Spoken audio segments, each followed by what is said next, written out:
el sonido, ¿qué es? Y voy a preguntaros una cosa, a ver, si yo, vale, dicen que han estado en la Luna, y dicen que hablan con la Luna, ¿no? Pero el sonido, ¿a cuánto viaja? 340 metros por segundo, ¿no? Entonces, ¿cómo consiguen hablar con la Luna y que nosotros les oigamos si viaja a 340 metros por segundo? Porque la onda que nosotros vamos mandando a la Luna, igual que la de la radio, es una onda electromagnética, igual que la de los móviles, ¿vale? Como la luz. Entonces viaja a la velocidad de la luz. Pero el sonido no es una onda electromagnética, el sonido es una onda de presión. Lo que hace el sonido es más o menos lo que hace en una cuerda de guitarra, ¿no? Todos hemos visto un videoclip que está pasado a cámara lenta, de estos que están ahora de moda, y vemos como una cuerda se mueve y, ¿no? Eso lo hemos visto todos, o hemos visto como un plato ondula, ¿no? Entonces el sonido hace eso mismo con el aire.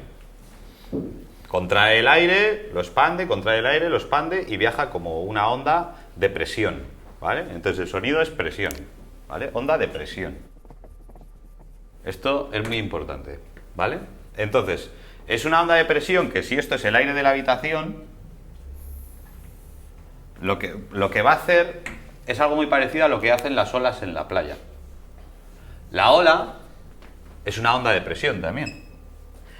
Y sobre el agua. Pero ¿qué pasa? Como el aire es menos denso que el agua, nosotros de repente en esa zona donde hay una compresión de agua, se levanta para arriba. Imaginaros, aquí se ha comprimido, aquí hay muy pocas partículas, aquí se ha vuelto a comprimir, aquí hay muy pocas partículas y aquí se ha vuelto a comprimir, ¿no? Pero ¿qué pasa? Que aquí hay un montón de compresión porque es donde se ha producido, aquí hay la mitad de compresión y ahí hay menos todavía, ¿no? Entonces pasa como una ola en el mar, ¿no? Una ola en el mar aquí es enorme, aquí es más pequeña, aquí es más pequeña, ¿no? ¿Vale? Es lo mismo. O sea, hay una analogía total entre las olas del mar y el sonido. Total. ¿Vale? Entonces, por eso el sonido tiene forma de onda cuando lo vemos en el ordenador, ¿no? Cuando tú abres ahí un editor, lo ves de esa forma, porque es una onda de presión, ¿vale? Que con la distancia se atenúa y cada vez es más pequeño, ¿no? O sea, un sonido puro es un senoidal, ¿vale? Un senoidal, o sea, un senoidal, le llaman seno, pues dices, oh, porque es un seno, bueno, da igual, olvidaros, lo podría explicar, pero ya entraríamos en trigonometría y a algunos les saltaría un ojo y tampoco es plan.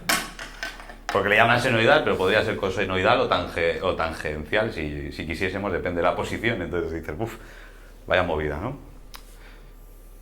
Una onda pura de sonido hace pura, quiero decir, que sea un silbido, ¿no? Un silbido puro. El típico tono que antes cuando no había programas por la noche de adivinas ni de sorteos, nos ponía ETV o cualquier canal, ¿no? Que había un sonido puro, un tono. Un tono tiene esta forma, más o menos, ¿vale? Igual aquí algo regular. Puede ser más achatado o puede ser más alargado, depende del volumen que tenga ese tono, ¿vale? Lo alargado que esté, el volumen, se llama amplitud o ganancia, ¿vale? Se puede llamar de muchas maneras. Cuando se completa un ciclo, el tiempo que tarda en completarse un ciclo se llama periodo, ¿vale? Y se representa con la letra T. El número de ciclos que se hacen por segundo es la frecuencia. Entonces todos hemos oído, frecuencias graves, frecuencias cortas. Una frecuencia grave tiene menos ciclos por segundo y una alta tiene más ciclos, ¿vale? Esto lo tenéis en cualquier libro, pero quiero que lo tengáis claro de cara al tema de lo que es sumar señales, ¿vale?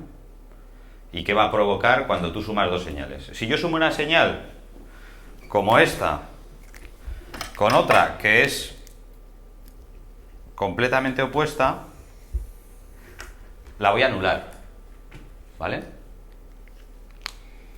Esto se da sobre todo en los graves. En los agudos son muy rápidos y tienen muchos armónicos, entonces es Pasa, pero no pasa tanto, ¿vale? Entonces, si vosotros ponéis 2 micros, 3 micros a algo y están a diferente distancia, podéis provocar que eso se anule y tenéis que vigilarlo, ¿vale?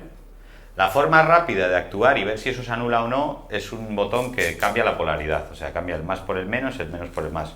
Entonces pones uno y justo ha retrasado otro, algo que se corresponda con medio ciclo en una frecuencia, o 3 veces y media. Lo que vas a hacer es esa frecuencia es cargártela. Entonces tenéis que vigilar eso mucho, ¿vale? Porque al mismo tiempo el micro lejano me va a coger características de la habitación y un sonido más natural, pero al mismo tiempo me puedo estar cargando frecuencias, que no tiene por qué estar mal. Igual lo sumo y digo, joder, justo me ha quitado el efecto de proximidad y me gusta. Bien, eso en distancias es muy obvio. Y estamos hablando de un problema de polaridad, ¿vale? Y aquí es cuando entramos con la fase. La fase, si yo cojo y meto un seno en cualquier aparato, ese aparato me lo va a distorsionar, ¿vale? Y si meto un impulso, lo mismo. Y va a generar una serie de armónicos. Esa serie de armónicos van a ser propias de cada aparato. Y esa serie de armónicos también tienen una polaridad, que la ha introducido el aparato, el condensador, la resistencia, lo que sea. Cuando tú pones 2 micrófonos diferentes, o pones los 2 micros iguales en un cono en la misma posición, y uno lo pasas por un previo A y el otro por un previo B, ahí va a haber interferencias destructivas. Porque hay unos agudos que provoca un aparato y otros que provoca otro. Entonces, incluso un aparato puede ser inglés, los ingleses son muy raros para esto, y puede cambiar la polaridad directamente a la salida, o puede ser antiguo, y en lo que es un cable balanceado de 3 pines, haber cambiado el más por el menos. Entonces, una vez que yo he grabado, que veo que está bien grabado, conviene tomarse un tiempo en mirar las polaridades de todo y ver que están sumando efectivamente y que sumen es lo que me conviene, ¿vale? La frecuencia se mide por segundo, ¿vale? Entonces, sin más, frecuencia es igual un segundo, yo qué sé, ¿cuántas veces? ¿Cuántos test? Esto es, dice, joder, vaya difícil, ¿no? Si yo te digo que un ciclo tarda medio segundo, ¿vale? Y dices, ¿cuántos ciclos hay en un segundo? Pues pongo aquí 0,5 y tengo 2, ¿no? Es bueno entender la física, de cara a entender cómo se ha hecho un micrófono, de cara a entender cómo va a responder. ¿Por qué un micrófono es cardioide? Pues porque igual está desfasando lo que entra por detrás. ¿Por qué un micrófono es unidireccional? Porque no desfasa nada. ¿Por qué nosotros tenemos 2 oídos? ¿Os habéis parado a pensar? Evolutivamente hablando, ¿por qué? Porque si yo soy un medio mono, ¿no? Y estoy por la selva y de repente viene un león, tengo que oír de dónde viene el león, calcular la distancia, ¿no? ¿Cómo calculo la distancia? Por el volumen o la ganancia o la amplitud de ese ruido. ¿Y cómo puedo localizar dónde es? Por la diferencia, ¿no? De uno a otro. ¿Y eso por qué es? Porque yo tengo un DSP integrado en mi cabeza que es capaz de decir, este oído lo ha oído antes que aquel y encima es capaz de calcular la sombra que está generando mi cara y decirme, es ese ángulo. Yo qué sé, la evolución, ¿no? Muchos millones de años. ¿Por qué un ahuyentador de ratas no lo oigo yo? Porque la cabeza de la rata es mucho más pequeña que la mía. ¿Por qué un ahuyentador de cucarachas no lo oye una rata? Porque los oídos de la cucaracha están mucho más cerca que los oídos de una rata. Y los elefantes o las ballenas oyen frecuencias que nosotros no oímos. Y es por la distancia, por la adaptación. ¿Por qué tenemos los oídos en horizontal y no los tenemos uno aquí y otro aquí? Pues también es por lo mismo, porque nosotros tenemos que localizar así. No estamos preparados para un medio vertical. Nosotros en vertical casi no distinguimos. Distinguimos un poco lo que puede dar la cabeza, lo que puede afectar, pero nosotros hacer la prueba. Tú mueves algo en vertical y tampoco te da para decir, está allí, no. Pero en cambio, enseguida dices... Y por eso la música se graba en estéreo, ¿no? Para escuchar 2 pistas y ponerlo dentro del panorama. Bien, esto es un poco de teoría básica, ¿vale?